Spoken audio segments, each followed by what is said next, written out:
Hello everyone. आज के इस वीडियो में हम सॉल्व करेंगे मैथ्स के कुछ क्वेश्चंस। फर्स्ट क्वेश्चन है हमारा बॉड मास से रिलेटेड। इसे हमें सॉल्व करना है और सही आंसर लेकर आना है।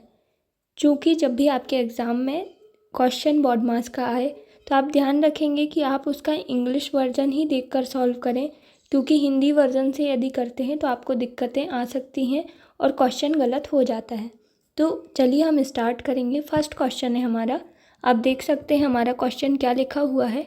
इसे हमें सॉल्व करना है और हमें आंसर तक पहुंचना है। तो सबसे पहले आप लोगों को मैं बॉड मास का रूल बता दूं। बी से होता है ब्रैकेट, ओ से होता है ऑफ, यानी कि जो भी ऑफ यहाँ पर लिखा है हम उन्हें सेकंड में सॉल्व करेंगे।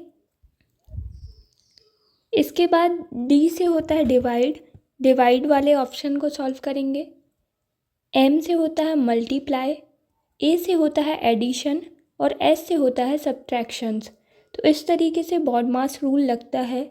बी से ब्रैकेट, ओ से ऑफ, डी से डिवाइड, एम से मल्टीप्लाई, ए से एडिशन, एस से सब्ट्रैक्शंस। इस रूल को हमें फॉलो करके आगे क्वेश्चन को सॉल्व करना है। सबसे पहले मैंने आपको बोला कि हमें ब्रैकेट सॉल्व करना है, तो यहाँ पर भी आप देखेंगे ब्रैकेट में दो ब्रैकेट दिख रहे हैं, तो आप दोनों को सॉल्व कर सकते हैं। तो हम यहाँ पर सॉल्व करेंगे 625 को डिवाइड करेंगे 50 से, तो हमारे पास 12.5 आएगा। देन इसे हम जैसे के तैसे रहने देंगे।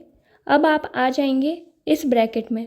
इस ब्रैकेट में आप ध्यान देंगे कि आप 152 को डिवाइड करेंगे, क्योंकि हमें ब्रैकेट के अंदर सबसे पहले डिवाइड वाले ऑप्शन को करना है। ठीक है, हम इसे करेंगे डिवाइड, फिर 38 आपका आंसर यहाँ पर 152 को डिवाइड करने से 38 आ जाएगा।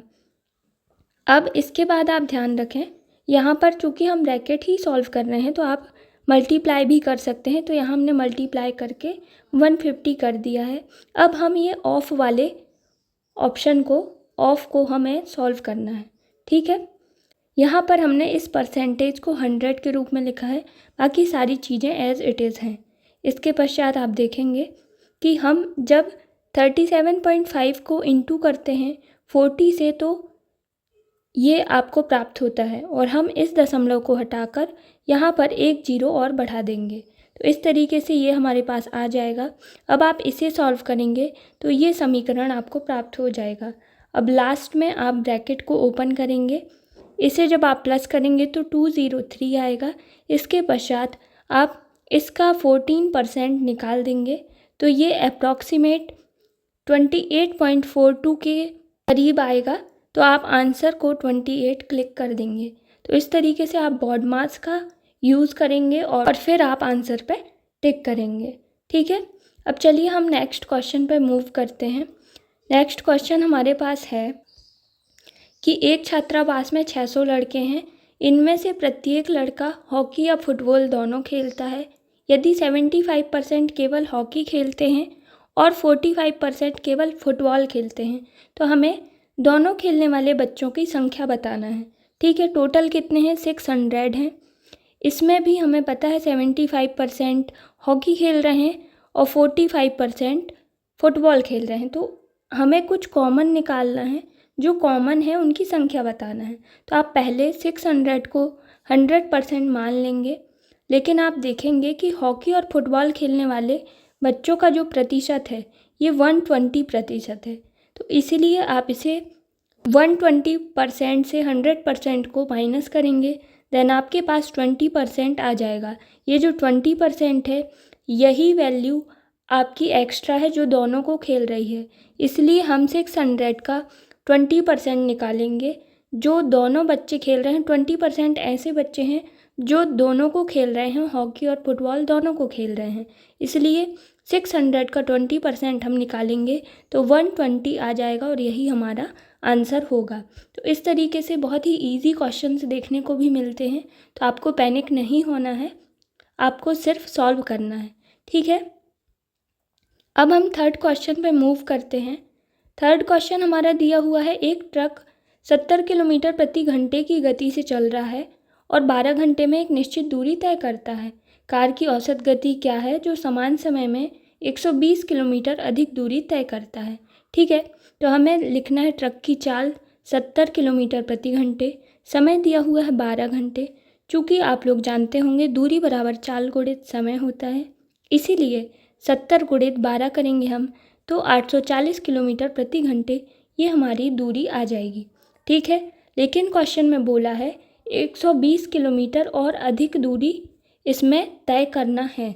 ठीक है, और फिर हमें औसत गति निकालना है, इसलिए हम यहाँ पर औसत गति में लिखेंगे कुल चली गई दूरी, मतलब कुल में 840 भी आ जाएगा और 120 जो एक्स्ट्रा चली है वो भी ऐड हो जाएगी। इसके बाद इसे समय से हम डिवाइड कर देंगे तो 960/12, तो हमारे पास आंसर आ जाएगा 80 किलोमीटर प्रति घंटे। ठीक है, अब हम नेक्स्ट क्वेश्चन पे मूव करते हैं। फोर्थ क्वेश्चन दिया हुआ है, एक टीवी का अंकित मूल्य 4800 रुपये है, दुकानदार इस पर 10% की छूट देता है और फिर 8% का लाभ कमाता है। यदि वह कोई छूट नहीं देगा तो उसका लाभ परसेंट हमें ज्ञात करना है। ठीक है, तो अंकित मूल्य दिया हुआ है और हमें क्या 10% की छूट उसमें मिली है, मतलब हमें विक्रय मूल्य नहीं पता। ठीक है, तो अंकित मूल्य है 4800 रुपये, हमें विक्रय मूल्य वाला फॉर्मूला लगाना पड़ेगा। आप इन फॉर्मूले को याद कर सकते हैं। इसके बाद हमें 10% की छूट मिली है, इससे विक्रय मूल्य हमें प्राप्त हो जाएगा 4320 रुपये। यदि आप फॉर्मूला नहीं लगाना चाहते तो आप 4800 का 10% इसमें से माइनस कर देंगे, ये आंसर आपका 4320 रुपये आ जाएगा। इस तरीके से भी आप इसे निकाल सकते हैं। ठीक है, अब हमें निकालना है क्रय मूल्य। क्रय मूल्य कैसे निकालना है, क्योंकि हमें 8% का लाभ अभी मिला है विक्रय मूल्य में, तो इसलिए हम क्रय मूल्य निकालेंगे, इससे क्रय मूल्य पता चल जाएगा।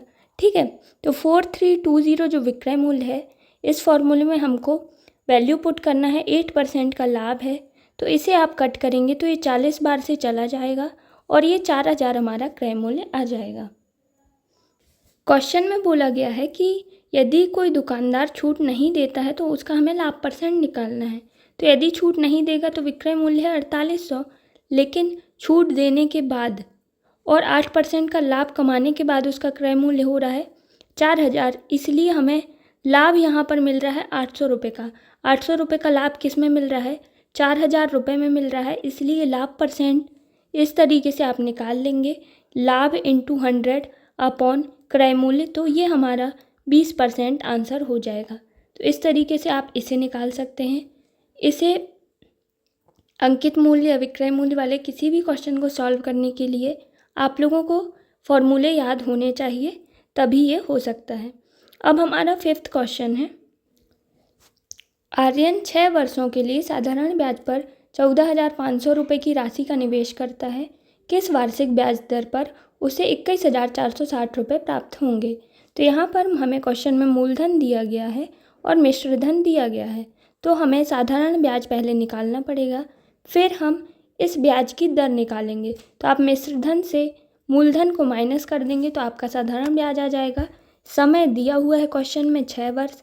इसके बाद हम साधारण ब्याज का फॉर्मूला लगाएंगे, साधारण ब्याज बराबर मूलधन गुणित दर गुणित समय बट्टे 100। इसके पश्चात आप इसमें वैल्यू पुट करेंगे। हम इसमें जैसे ही वैल्यू पुट करते हैं देन हमारे पास चूँकि सारी वैल्यू हैं, हमें बस रेट निकालना है। तो रेट यहाँ पर 8% आ जाएगा। आप इसे कैलकुलेट करके देख लेंगे, 8% आपका आंसर आ जाएगा। इस तरीके से बहुत इजी क्वेश्चंस भी देखने को मिलेंगे एग्ज़ाम में, तो आप लोगों को इसे सॉल्व करना है। ठीक है, हम नेक्स्ट क्वेश्चन पे मूव करते हैं। 6th क्वेश्चन हमारे पास दिया गया है, एक क्रिकेट मैच में पहले 10 ओवर में रन रेट 3.2 था। 282 रन के लक्ष्य को पूरा करने के लिए शेष 40 ओवर के लिए रन रेट क्या होगा। तो चूँकि 10 ओवर का रन रेट 3.2 है, इसलिए 10 ओवर में बने रन हम निकाल सकते हैं। 10 × 3.2 तो 32 रन बने होंगे, लेकिन 40 ओवर के लिए रन रेट पूछा है और 282 रन का टारगेट बताया है। टारगेट चूँकि 50 ओवर का है, इसलिए हम इसमें से 10 ओवर वाले रन को माइनस कर देंगे। देन हमारे पास 250, ये 40 ओवर के रन आ जाएंगे। अब हम 40 ओवर का रन रेट इजीली निकाल सकते हैं। 250 में आप 40 का भाग दे देंगे, देन आपके पास आंसर आ जाएगा 6.25। ये आपका आंसर हो जाएगा। अब हम इसी क्रम को बढ़ाते हुए लास्ट क्वेश्चन पे मूव करेंगे। इस तरीके के क्वेश्चन आपको बहुत देखने को मिलेंगे एग्ज़ाम में। तो यहाँ पर जैसे ए किसी काम को 18 दिन में करता है, ये क्वेश्चन में दिया है, बी काम को 20 दिन में करता है और सी 30 दिन में करता है, किंतु बी व सी काम को शुरू करते हुए 2 दिन काम करेंगे और बाद में छोड़ देंगे, तो ए को लगने वाला समय हमें बताना है। तो इसमें हम इनका एलसीएम ले लेंगे 18, 20 और 30 का। इसका एलसीएम आ जाएगा 180। तो इससे एफिशिएंसी निकल जाएगी। ए की एफिशिएंसी 10 हो जाएगी, बी की 9 और सी की 6।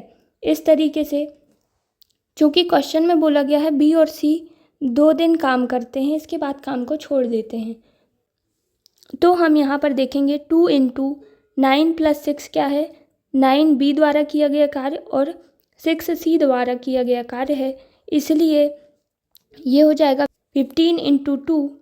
देन आप देखेंगे कि बाकी शेष कार्य ए अकेला कर रहा है और टोटल वर्क कितना है 180। तो इसलिए ए हम मानते हैं कि टी समय में कार्य करेगा, तो ए द्वारा किया गया कार्य है 10। इसके पश्चात आप देखेंगे कि बी और सी द्वारा 30 कार्य किया गया है, इसे हम टोटल वर्क में से घटा देंगे, तो हमारे पास 150 आ जाएगा कि जो शेष बचा कार्य है वो कौन करेगा, ए। तो ए लगभग 10 कार्य करता है, इसलिए ए द्वारा शेष काम को पूरा करने में लगा समय आ जाएगा 150/10, तो आंसर आ जाएगा 15। तो इस तरीके से ये वीडियो कंप्लीट होता है। I hope you like this video. If you like this video please tell me. और कुछ मेरी हेल्थ इंडिफरेंट होने की वजह से ये वीडियो में साउंड की प्रॉब्लम हो सकती है। Thank you.